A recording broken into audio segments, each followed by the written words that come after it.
Hello, my name is Jason Miller, founder of AspenNow Solutions, and we're about to unlock the power of ServiceNow. Okay, guys, looks like we're at 1,100 subscribers, looking really great. If you're new to the channel, if you want to help me out, please hit subscribe. By doing that, you are supporting the transfer of knowledge to those who need it most. And also, if you're new, we have this How to Get Started with ServiceNow and Get Your Own Personal Developer Instance. And let's get to today's feature, which is going to be the third and last installment of the presentation from Knowledge 18. This being number 1, this being number 2. And today, I promise you, we're going to do a lot of stuff in the tool. My apologies, last time the instance was under maintenance. So we're going to continue where we left off a little bit with the PowerPoint, but now we're going to get into the tool a lot more, I promise you, in just a second. So we're talking about some handy SLA features. Number 1 is a retroactive start, and these features are either not widely used or not understood very well. So I put a mnemonic device over here so that way you could easily understand or think about these concepts. So retroactive start, what is it? It's basically a timestamp. So if we go over to, let's just take one of the SLA definitions that I made for knowledge. If we look here at retroactive start, when you check this box, there is going to be this set start to that opens up, and each one of these is a date and time field. So you're basically telling it, hey, start and use this date, whatever's in this created date. You could use that. You could use actual start. You can configure business rules to populate a field, and then the retroactive start would use that. If you think about it, it doesn't have to be retroactive. Okay, retroactive pause. It's a bucket of time. This sounds a lot like the retroactive start, but again, going back to our tool, where does it appear? Right here, but you don't see any box open up, and it's kind of confusing. So really you have to pay attention to the pause condition and what's going on here, because this is going to apply that pause condition in the past. So, or maybe sometimes even in the future, depending on how you structure this, right? So, we have a reset condition, which is like a car race. And this is actually structured more like a business rule, and I'll show you where you can set up the reset condition. So basically what you're saying is when it meets this condition, whatever we put in here, like let's say we put in assignment group, is it assignment group? And we wanted to do, and we'll notice here that our operators are a little bit more robust. So if we just want to say, hey, look, every time an assignment group changes, then we want to fire another SLA against that record. So we could do something like that. I have a video on reset conditions, so I'm not going to get too much into it. So if you want to refer to that, you may. And each one of these I have a video on. In addition to the condition count, I think of potential maximum damage, because when you're creating SLAs, you have to remember these are automated tasks. They're going to fire based on your start condition. So whatever you have in here, that's going to be key, right, to what it'll fire against. But however, I refer to the condition type in my presentation, default versus simple. Remember that default is also looking at your cancel condition and saying, hey, if this is not true, then it does fire. So this has to be true, or everything in here has to be true. Everything in here has to be false, and then everything in your stop condition needs to be false also for this to fire.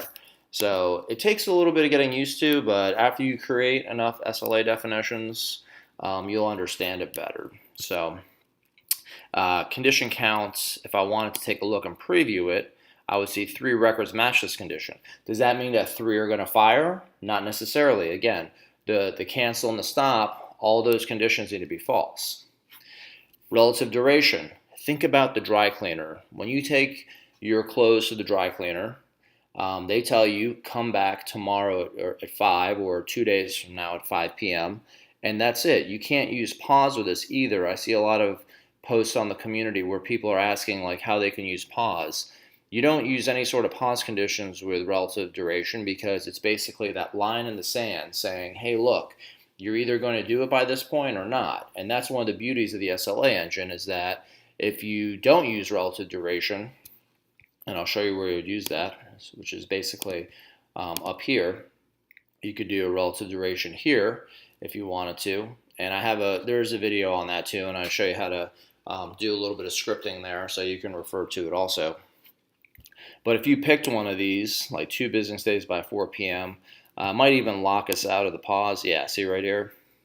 And the reason why is because when you're setting one of these up, the SLA engine, when it hits a pause condition, it's going to pause that timer and then it's going to push back the duration that you have set here in time. So it's smart. If you do relative duration, when it gets to that one point in time, let's say tomorrow by 4 p.m., if it gets to 4 p.m. tomorrow, it doesn't care what's happening, if it's in pause or otherwise. Because it has the only decision it has to make at 4 p.m. tomorrow is whether it breaches or not. So again, it's something that you will understand more if you practice creating SLAs and observing the behavior in the system. SLA Timeline. This is like a project view of what's going on with your SLA.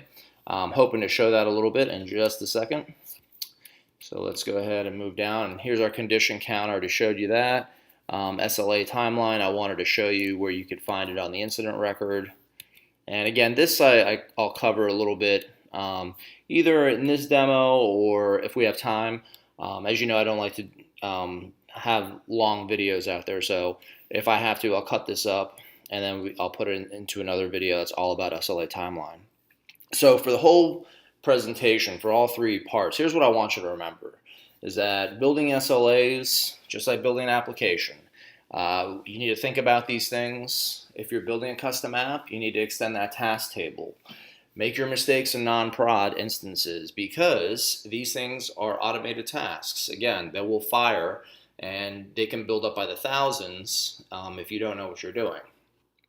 Think about the richest man in the world. I talked about that in segment 1 and the way he thought about customer service and how that goes hand in hand with SLAs. Start simple and work your way up with your SLA conditions, because a lot of times you're going to make really complex ones and then you're going to try to figure out why aren't they firing. So I'm going to show you an example in the demo of one that does not fire, and I'll show you why. And then yeah, like I said, automated tasks, treat them like applications. And we're about to boldly go where no admin has gone before. SLA Repair. So what I showed at Knowledge was a way to use SLA Repair, but as an analysis tool. So I'm going to show you a couple of different things, and I also had a comment on the channel how to trigger an SLA after a record's been closed, and I'll show you how I did that, but I'm also going to show you what's wrong with doing that too. So let's move on here. No, we don't have any questions, just me presenting. And what I'm going to do is get rid of that. Okay, so made some SLA definitions, but the ones that we're going to focus on are this K18 SLA4 Groovy, and then this Trigger SLA. I think I made this one actually. I made a couple in here that have the word trigger in it. So what did I do here? I created an SLA with only 5 minutes duration. And one thing to note with that is that in your workflow, you're going to have like a 50% breach notification. But one thing you need to remember is that when you make something really like this tight, or 10 minutes on your duration, your notification probably won't be received until 7 or 8 minutes have gone by. The reason why is because it takes 2 minutes for that server to turn and spit out that notification. So a lot of times you get complaints from users saying, oh, you know, this didn't fire like it was supposed to. It says 70%. And you have to explain to them, well, you have to account for that 2 minutes for that scheduled job to process. Okay, start condition here. We have our CI, priority, active equals true. This is probably all standard stuff that you've seen before. Notice this when to cancel. I just did collar.city. So if it has Fort Lauderdale in it or starts with it, it needs to cancel. Now you're probably like, why would you put that in there? I'm going to demonstrate at the very end, maybe at the very end, I'm not sure when, but anyway, how these cancel conditions can actually prevent an SLA from being fired. So pause conditions, pretty standard stuff. You know, put the stuff in pending, and then we're going to have our stop condition here. Again, stuff that you've seen before: resolved, closed, canceled. So, and then down here, what I like to do is, and again, you should do this in non-prod. Don't put this in a production instance. It's related list in here. But I like to see how these all stack up. And then we're gonna look at the trigger SLA one. So this is one where the person wanted to know how we could trigger an SLA after the record is already closed. I believe is what he wanted. And notice here I used a simple condition type. That's just the way I worked it. But I'm going to show you the problem with this too. So the first thing I did was I went to incident.config, and this opens up all these nice little tabs here, and I created a dictionary entry for the trigger SLA called trigger SLA, and it's a true-false type. And what I wanted to show was, or first bring up some incidents here that they're all false, they're all inactive incidents. So active equals false. And we'll just take one of these and see if I can make that trigger SLA work. But I'm going to show you an issue with it. So I created this box right here, and we'll see we don't have a trigger SLA right there. And you're probably saying, well, okay, you can do that. And will it fire or not? Let's update this record. And lo and behold, it already ran. Now, it's a simple condition, so it ran. Now, here was the issue, though, is that this was opened on the 6th. It was closed on the 8th. However, we have a business elapsed time here of 23 days and 25 minutes. Now, really what the problem is that it's running, it's using that date in the retroactive start. So what I said here, excuse me, wrong SLA def. What I said here was retroactive start equals created. So when the ticket was created, not when this SLA definition was created, because those are two different records altogether. So I did that, and then we'll see here, it thinks it's 23 days, 25 minutes completed. Has it breached? No, because it was 30 days on that amount of time. So that's the problem with that. So can you trigger it? Yep. So what you'd have to do is you could go into the actual record itself if you wanted to. And let's see here. If I want to, actually, sorry about that. I'll click on this little eye here, and then I'll open the record, and we'll see what this looks like. So I even tried cutting and pasting in the stop time. I'm sure there's some developers out there that could make this happen in terms of adjusting the business elapsed time and all that type of stuff. But for right now, I just wanted to show you that it is possible to trigger it. However, the values here, they're not aligned with what actually happened in the incident. So that is one of the issues. Now, let's see here. So I have this SLA here, this KSLA for Groovy, which I think this is it right here. Now, we'll see here we had a 5-minute timeline on this one. So what we want to do is say, you know what if this was actually, and it looked like 17 hours had elapsed. So we're going to say, before we do this, we're going to go back over here, and we could argue that it was either a mistake, or maybe your CIO comes to you or someone from the business side and says, you know what if we made this duration 5 days and not 5 minutes? What would that look like?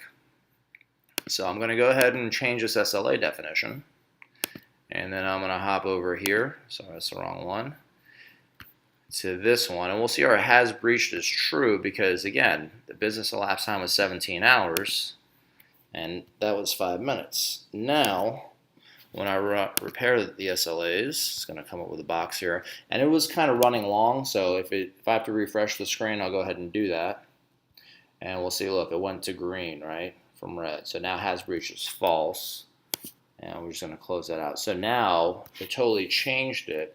Now you're asking, well, what's the value of that? Well, the value is that if you wanted to, you could take data from prod, or like after your clone when it goes down to dev, you could take the data and say, hey, you know what, I want to see what the percentages would be like in certain scenarios. You could change the pause conditions because we always have an argument about that, right? Like which one of these values in our pause condition should really be a valid pause condition? Should the on hold one? Should the waiting for vendor one be? So I'm sure hours of meeting time are spent debating this very hot topic, right? So that's one of the things that you could do in your dev instance is say, hey, you know what, we want to run this data. And if you wanted to, you could go to the Task SLA table and you could pick out a whole bunch of the SLA records and do that. And you know, if I want to, maybe I'll just show you what that looks like in the list, so that way you get a better understanding. So if I wanted to, I could pick a couple of these out. You know, you could filter them and all that type of stuff, pick them out, and then head all the way to the bottom. And you could also run SLA Repair from here. So if you want to, you would just select that. Oops, hit delete by accident. So you can do it from here also. So that way you don't have to do one by one. And I wanted to illustrate that. So if you had a SLA definition that you're curious about, that you wanted to change, these are the actual records that are opened against that SLA def. So you just filter it out and then run the SLA repair. And then you could actually see it in reporting too, how that changed. So I'm not going to get that much in detail during this demo here. However, I wanted to show you, remember that cancel condition I talked about where city was Fort Lauderdale? So we have here Jason Miller, city, Fort Lauderdale. Now, we're about to open up a ticket, Jason Miller, and we're going to see here that we have our 3D Groove playback engine. Our priority is 4, and we're about to go active on this incident. So we'll see here, whoops, wrong definition again. So we'll see here 1, 2, 3. However, our cancel condition is Collar.City, starts with Fort Lauderdale. So now what I'm going to do is try to open this record up, and we'll see if it fires.